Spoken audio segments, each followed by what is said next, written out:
Today we're going to go over how to install the silicon seal to prevent moisture from climbing up into the instrument during any experiments that involve a 37-degree incubation, where the liquid is going to be warmer than the room temperature interface of the microscope up here.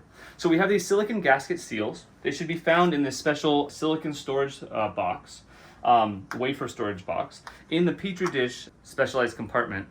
And basically this seal is going to be placed on here, and if we have our AFM tip already loaded, and we have the glass block already installed on the AFM, we're going to very carefully place the seal over the head, making sure not to impact any place where the AFM tip can be hit.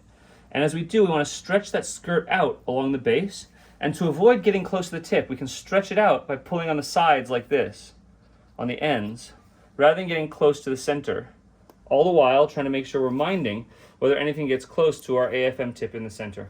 And after that, that looks like it's properly installed, and that's all we need to do. Afterwards, that will create a barrier that prevents evaporative liquid from getting up into the electronics. Thank you.